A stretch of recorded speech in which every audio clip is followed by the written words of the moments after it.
अस्सलाम वालेकुम दोस्तों, मेरा नाम है परवेज़ और आप देख रहे हैं राज गल्फ न्यूज़। दोस्तों आज है 29 अगस्त 2019 और आज की कुवैत की कुछ खास और अहम खबरें जो हैं वो आपके साथ शेयर करने वाले हैं। तो अगर आप कुवैत में रहते हैं और कुवैत के हालात से बाखबर रहना चाहते हैं तो इस वीडियो को आप शुरू से लेकर आखिर तक ज़रूर देखें। दोस्तों वीडियो पसंद आए तो लाइक और शेयर ज़रूर करें। दोस्तों आज की जो खबर है वो शुरू करने से पहले, जैसा कि आप सभी को पता है कि फैमिली विजिट वीज़ा जो है वो जिन लोगों की सैलरी 500 कुवैती दिनार होगा और वो प्रोफेशनल यानी पैसे पे काम कर रहे होंगे, उन्हीं को ही सिर्फ फैमिली विजिट वीज़ा जो है वो मिलेगा। तो ऐसे में बहुत सारे मुझे सवाल ये मिल रहे थे कि भाई जो विजिट वीज़ा है यानी विजिट वीज़ा सिर्फ है वो किन लोगों को मिल सकता है और कितनी सैलरी होगी तो मिलेगा। दोस्तों आप सभी को पता चले कि अगर आप विजिट वीज़ा के लिए अप्लाई करना चाहते हैं तो ये सिर्फ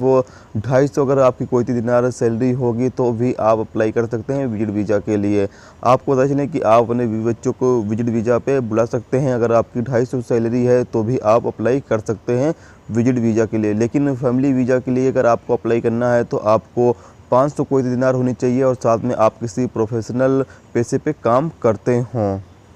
अगला सवाल जो आप सभी दोस्तों की तरफ से पूछा जाता है कि भाई अगर हम 18 नंबर वीज़े पर कुवैत में हैं तो क्या मैं अपने वीज़े को किसी और प्रोफेशन में ट्रांसफ़र कर सकता हूं, यानी 21, 22 नंबर वीज़े, 20 नंबर वीज़े पर ट्रांसफ़र कर सकता हूं या नहीं कर सकता हूं। तो दोस्तों आप सभी को सबसे पहली चीज़ ये बताना चाहता हूँ कि 18 नंबर का जो वीज़ा है वो कई तरीके का होता है। कुछ 18 नंबर वीज़े ऐसे हैं जिनको आप बोर्ड में ट्रांसफ़र किया जा सकता है, यानी कि बोर्ड में ट्रांसफ़र किया जा सकता है, जबकि कुछ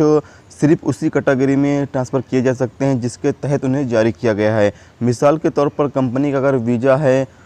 यानी अगर आप कंपनी का वीज़े पे 18 नंबर पे काम कर रहे हैं तो उसको सिर्फ कंपनी की वीज़े में ही ट्रांसफ़र किया जाता है, यानी कि आप जिस कंपनी में काम कर रहे हैं अगर आप चाहते हैं तो दूसरी कंपनी में उसको सिर्फ ट्रांसफ़र किया जा सकता है और दूसरी किसी कैटेगरी में उसको ट्रांसफ़र नहीं किया जा सकता है। तो इसलिए अगर आपको ये बता चलूँ कि अगर आप किसी कंपनी में काम कर रहे हैं और अगर आप ट्रांसफ़र लेना चाहते हैं और आपका 2 या 3 साल पूरे हो चुके हैं उसी कंपनी में काम करते हुए, और अगर आपको कपिल ट्रांसफ़र देना चाहता है तो आपको इस चीज़ की इजाज़त है कि आप 2 साल या 3 साल काम करने के बाद किसी दूसरी कंपनी में ट्रांसफ़र ले सकते हैं, अगर आपका कपिल इस चीज़ के लिए राज़ी है तो।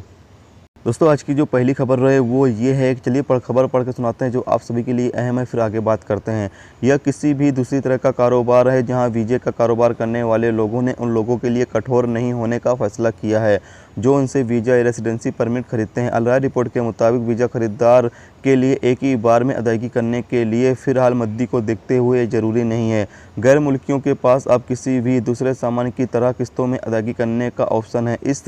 कारोबार में शामिल होने वाले कुछ लोगों का कहना है कि गैर मुल्की अब 25 या 30 दिनार हर महीना किस्तों में अदा कर सकते हैं और कहते हैं कि यह एक आरामदेह सिस्टम है जो मौजूदा दौर में उन कठिन हालातों से छुटकारा दिलाती है जो लेबर मार्केट से गुजर रहे हैं। उन्होंने बताया है कि वर्कर 1 या 2 साल के लिए हर महीना 25 से 35 दिनार तक की रकम का अदायगी करता है और किस्तों की मियाद में इजाफा के साथ ब्याज दर बढ़ता है। उनके मुताबिक रेसिडेंसी परमिट 750 और 800 दिनार के बीच 2 साल के लिए है और 450 और 500 दिनार के लिए 1 साल के लिए बेचा जाता है, लेकिन इसमें हेल्थ इंश्योरेंस और दूसरे फीस शामिल नहीं है जो लेबर को खुद अदा करनी होती है। यह स्पॉन्सर के साथ 1 महीने के तनख्वाह के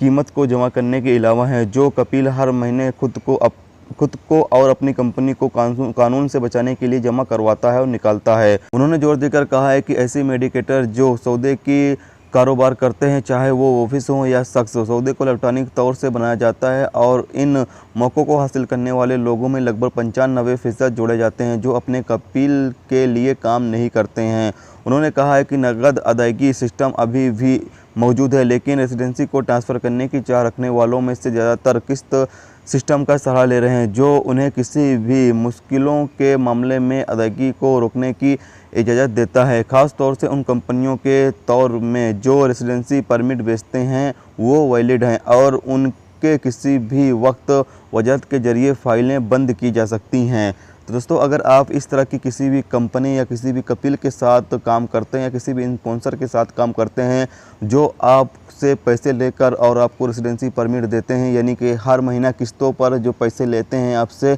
तो ऐसे किसी भी शख्स के साथ या किसी कपिल या स्पॉन्सर या किसी भी कंपनी के साथ इस तरह का अगर आप कॉन्ट्रैक्ट में हैं तो ऐसे कॉन्ट्रैक्ट में आप बिल्कुल भी ना रहें, क्योंकि इस तरह की जो कंपनी या वकील हैं उनकी जो फाइलें हैं वो कभी भी वजरत के ज़रिए बंद की जा सकती हैं।